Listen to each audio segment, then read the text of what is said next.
आज हम पढ़ेंगे आइलर फंक्शन के बारे में। तो आइलर फंक्शन क्या होता है? Euler function phi n for all positive integers n is defined by, किस तरह से डिफाइन करेंगे उसे?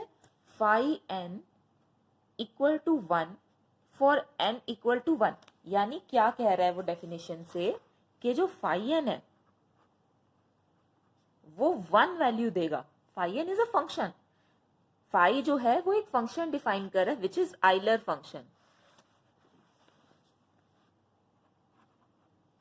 आइलर्स फंक्शन,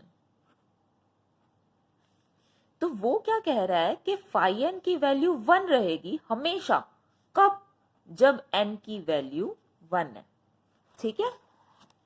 और क्या कह रहा है? भाई n की वैल्यू 1 से ग्रेटर है, यानी अगर n की वैल्यू मान लो 2 ले लिया, 3 ले लिया, 4 ले लिया, तो क्या आएगी?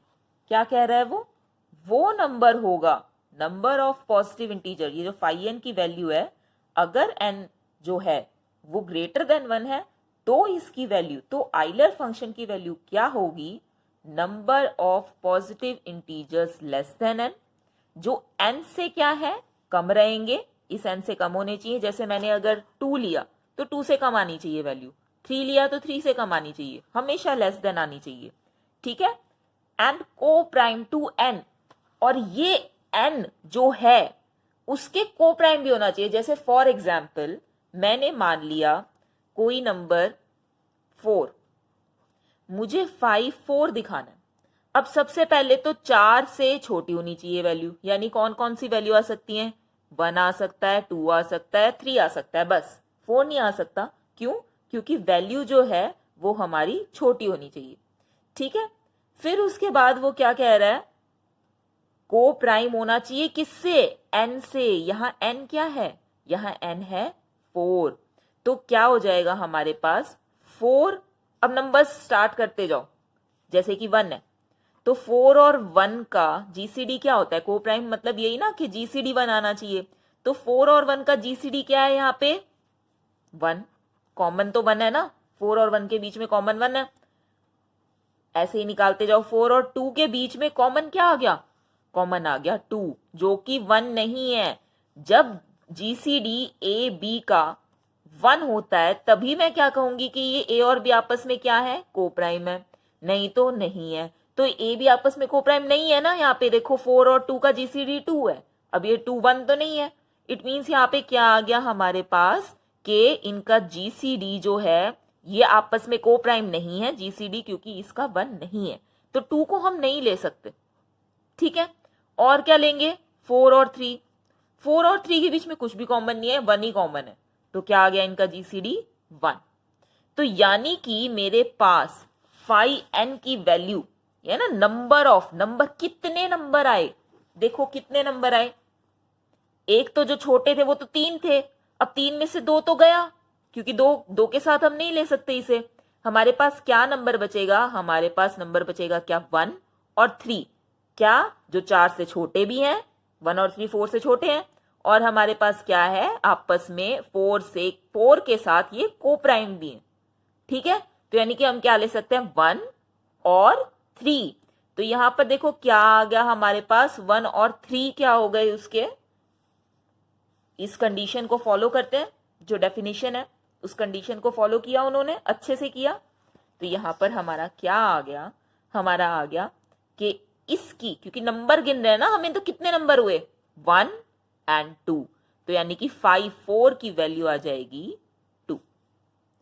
इस तरह से अगर कोई भी फंक्शन लगा हुआ हो, कोई नंबर जो है इसको सेटिस्फाई करवा देता है इस कंडीशन को, तो हम क्या कहते हैं कि वो क्या हो जाएगा? फाई एन के अंदर कंसिडर हो जाएगा, वो एक आइलर फंक्शन के अंदर कंसिडर हो जाएगा। तो आइलर फंक्शन क्या है? हमेशा 1 के लिए तो 1 ही रहेगा। ठीक है। और अगर तो नंबर 1 से ग्रेटर है तो क्या हो जाएगा? क्या कैसे लेंगे हम कि वो सारे नंबर्स, वो सारे integers, positive integers, only positive integers की मैं बात कर रही हूं, सिर्फ पॉजिटिव इंटीजर्स जो कि n से तो छोटे हैं और को प्राइम भी होंगे उस n नंबर के। ठीक है। ये तो थी उसकी डेफिनेशन। और ये कुछ एग्जाम्पल्स हो गए जिस तरह, अब जैसे कि यहाँ पे 5 8 किया, 5 of 8, तो देखो कैसे करेंगे 5 8 का। 8 से छोटे कितने हैं? 1 2 3 4 5 6 7, यही पॉजिटिव इंटीजर्स है। अब उसके बाद लेकिन हमें तो क्या चाहिए, वो जो 8 के साथ कोप्राइम भी हो। कोप्राइम मीन्स कुछ कॉमन ना हो उनमें। अब 1 है, 1 तो रहेगा। 2 तो कॉमन है, 8 में भी है और 2 में भी है, तो 2 तो हम नहीं ले सकते। फिर 3 भी ले सकते हैं क्योंकि 3 इसमें नहीं है। फिर 4 नहीं ले सकते, क्यों? क्योंकि 4 2 8, 4 इनका जीसीडी आ जाएगा। तो इसका मतलब ये है ना 4 और 8 का जीसीडी क्या आ जाएगा? 4 आ जाएगा, इसलिए हम 4 नहीं लेंगे। फिर उसके बाद 5 और 8 में भी कुछ कॉमन नहीं है। फिर उसके बाद 6 और 8 में कॉमन है, क्या कॉमन है? 2 कॉमन है ना। 2 इसमें भी है और 2 इसमें भी है, तो दोनों का जीसीडी तो 2 हो गया, तो 1 तो है नहीं। इट मीन्स ये आपस में कोप्राइम नहीं है, तो मैं 6 नहीं ले सकती, 7 ले सकती हूँ, बस खत्म। क्योंकि n से तो 8 से तो छोटे रखने थे ना हमने, जितने भी पॉजिटिव इंटीजर्स थे। तो कितने आ गए? काउंट करो, 1 2 3 4। तो इसका फाई आइलर फंक्शन ऑफ 8 क्या हो गया? कितना हो गया? 4। इस तरह से हम क्या निकालेंगे? आइलर फंक्शन की वैल्यू निकालेंगे, ठीक है। अब उसके बाद हम करेंगे मल्टीप्लिकेटिव फंक्शन। मल्टीप्लिकेटिव फंक्शन क्या होता है? A function f(x) defined on the set of a positive integer, किसी पॉजिटिव इंटीजर पे डिफाइन होता है, उसे हम मल्टीप्लिकेटिव फंक्शन कब कहेंगे?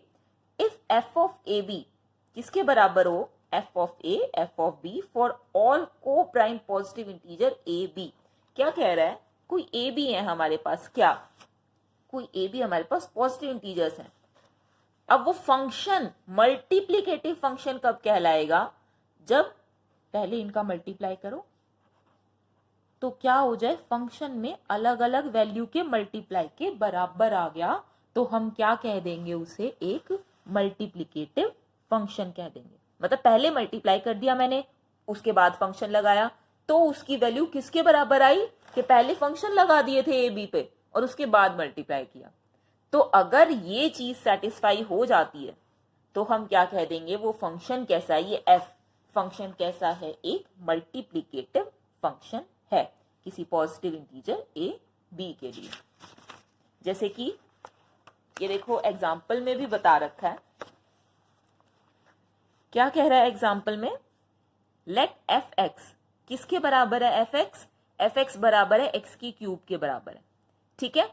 तो अब एक और कंडीशन थी, ए बी का जीसीडी 1 होना चाहिए। को प्राइम पॉजिटिव इंटीजर है ए बी, को प्राइम मीन्स उनका जीसीडी क्या होना चाहिए? 1 होना चाहिए। तो और ये मान लिया क्या कि ए बी क्या है? इनका जीसीडी 1 है, तो यहां से क्या आ जाएगा? F of A B, A into B किसके बराबर हुआ? अब देखो क्योंकि एफ एक्स की वैल्यू क्या है? एफ एक्स की वैल्यू है एक्स की क्यूब, यानी अगर अंदर x है तो हमारे पास क्या है? x की क्यूब है ना।